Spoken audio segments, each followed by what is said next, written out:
টুপি। দেখছেন এই সময়ের বাণিজ্য। রাজধানীর আন্তর্জাতিক কনভেনশন সিটি বসুন্ধরায় চলছে মেডিটেক্স ও ক্লিনিক্যাল ল্যাব এক্সপো। এই মুহূর্তে সেখানে রয়েছেন সহকর্মী মামুন আব্দুল্লাহ। বিস্তারিত জানতে সরাসরি চলে যাচ্ছি সেখানে। মামুন, জানেন যে আমি আসলে যে এই মুহূর্তে যে মেলাটিতে অবস্থান করছি সেই মেলাটি কিন্তু অন্যান্য মেলার মতো নয়। এটি মেলাটি একটু ভিন্ন রকমের মেলা। আপনি দেখতে পাচ্ছেন যে আমার পেছনে আপনাকে যদি একটু দেখাই যে এখানে বেশিরভাগ যন্ত্রপাতি কিন্তু ডাক্তারি সব যন্ত্রপাতি এবং এখানকার যে আপনার ল্যাবরেটরিতে ডাক্তারের যেসব জিনিসপত্র পরীক্ষা করা হয় সব ধরনের জিনিসপত্র নিয়ে কিন্তু এই মেলাটি সাজানো হয়েছে।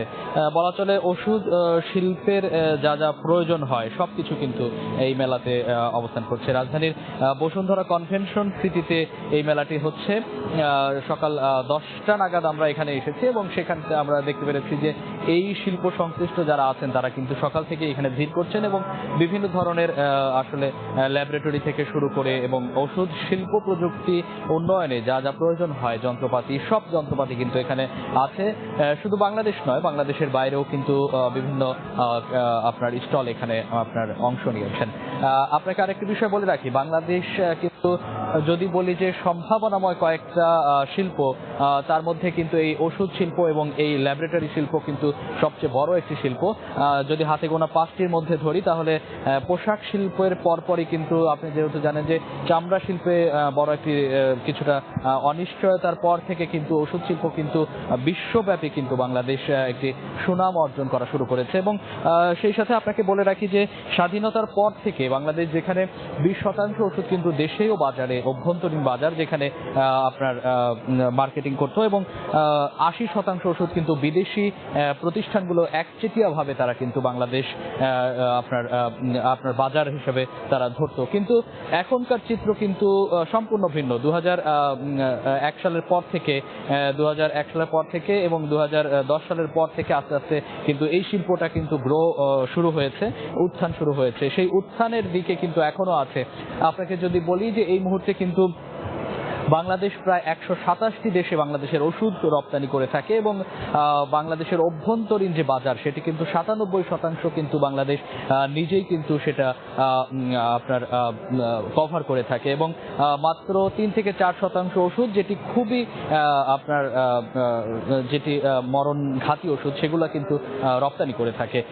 তো বাংলাদেশ কিন্তু অভ্যন্তরীণ বাজার কিন্তু আপনার কভার করে আন্তর্জাতিক পরিমণ্ডলে কিন্তু বাংলাদেশ কিন্তু এখন ওষুধ রপ্তানি করছে। এবং আপনাকে একটি বিষয় বলে রাখি, এই ওষুধ সেক্টরে এই খাতে কিন্তু বেশ কিছু সমস্যা কিন্তু এখনো রয়ে গেছে। এই সমস্যাগুলো যদি কাটিয়ে ওঠা যায় তাহলে কিন্তু এই খাতটি কিন্তু পোশাক শিল্পের পরেই কিন্তু সবচেয়ে বড় খাত হিসেবে কিন্তু বিবেচনা করা হচ্ছে।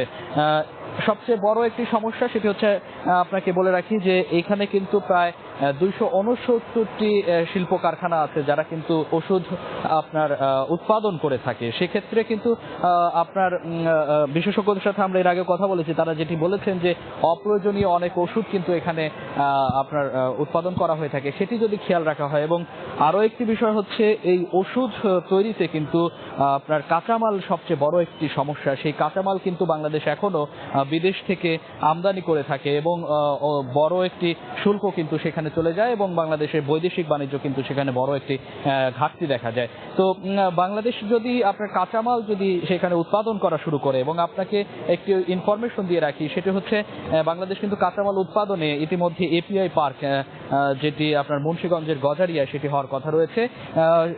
বারবার সময় ক্ষেপণের পরেও কিন্তু সেটি এখন আলোর মুখ আসলে দেখেনি, বারবার নানা আপনার পলিসিগত জটিলতার কারণে। তো বিশেষজ্ঞরা আসলে আমরা কথা বলেছিলাম, তারা যেটি জানিয়েছেন যে এই এপিআই শিল্প পার্ক যদি আসলে বাংলাদেশ যদি শুরু করে সেক্ষেত্রে ওষুধের যে কাঁচামাল যে আমদানি করা হয় সেটি যদি আর আমদানি না করা যায় তাহলে কিন্তু এই খাত কিন্তু আপনার পোশাক শিল্পের পরেই কিন্তু বড় একটি জায়গা কিন্তু বিশ্ববাজারে দখল করবে। বড় একটি সমস্যা হচ্ছে ব্যবসায়ীরা বলছিলেন যে যে বাংলাদেশ যে উৎপাদিত যে ওষুধ সেটি যদি বিদেশে যদি আপনার যেটি রপ্তানি করা হয় সেটিকে যদি তারা চাচ্ছিলেন যে ইনসেনটিভ যদি দেওয়া হয়, নগদ অর্থ সহায়তা যদি তারা পায়, সেক্ষেত্রে কিন্তু তারা আরো বেশি দূর এগিয়ে নিয়ে যাওয়া সম্ভব।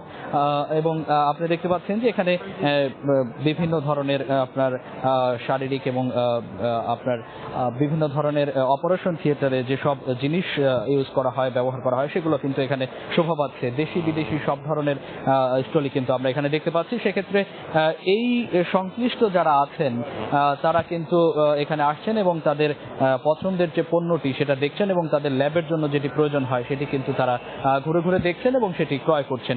যেহেতু মেলা আসলে এখানে বিক্রির উদ্দেশ্যে কিন্তু বিক্রেতারা আসেন না, তারা যেটি বলছেন যে ক্রেতা এবং বিক্রেতার মধ্যে যে একটা সখ্যতা তৈরি হবে এবং নতুন নতুন যন্ত্রপাতির যে আবির্ভাব হয়েছে বিশ্বব্যাপী সেটির কিন্তু আপনার দেখা মিলছে এখানে।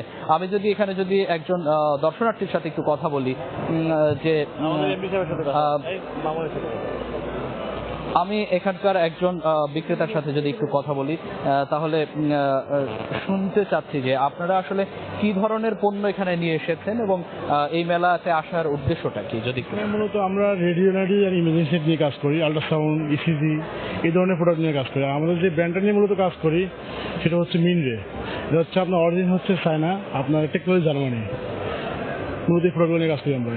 আপনাকে যদি একটু বলি যে বাংলাদেশে এই ওষুধ খাতের সম্ভাবনা কতটুকু, আপনি তো বিশ্বব্যাপী অনেক দেখেছেন, তো বাংলাদেশে এটার সম্ভাবনা কত?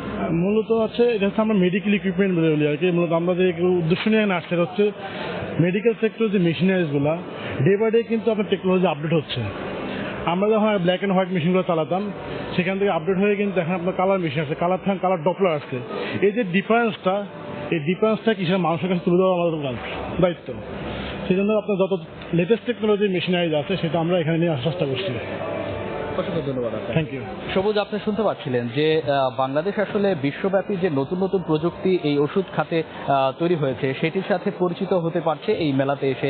এবং আরো একটি বিষয় হচ্ছে আপনাকে যেটি বলছিলাম যে এপিআই পার্কে কাঁচামাল উৎপাদনে যে আসলে সবচেয়ে বড় সমস্যা সেটি হচ্ছে কিন্তু এই প্রযুক্তির কিন্তু সবচেয়ে বড় সমস্যা। বাংলাদেশ কিন্তু এই প্রযুক্তি না থাকার কারণে এবং সঠিক দক্ষ জনবল না থাকার কারণে কিন্তু ওষুধ শিল্পে কিন্তু বেশ পিছিয়ে পড়ছে।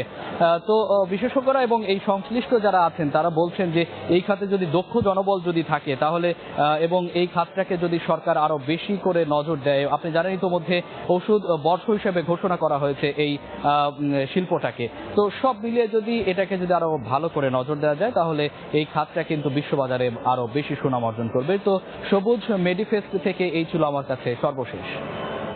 রাজধানীর আন্তর্জাতিক কনভেনশন সিটি বসুন্ধরায় চলছে মেডিটেক্স ও ক্লিনিক্যাল ল্যাব এক্সপো। মেলার প্রাঙ্গণ থেকে সেই খবর জানাচ্ছিলেন সহকর্মী মামুন আব্দুল্লাহ। কৃষিতে আধুনিক যন্ত্রপাতির ব্যবহারে এ খাতের উদ্যোক্তাদের উৎসাহিত করতে কৃষি শিল্পের আধুনিক যন্ত্রপাতি নিয়ে শেষ হল 2 দিনের agrotech 2018। Dhaka chamber of commerce and industry DCCI এর উদ্যোগে আন্তর্জাতিক কনভেনশন সিটি বসুন্ধরায় আয়োজিত এ মেলায় অংশ নিয়েছিল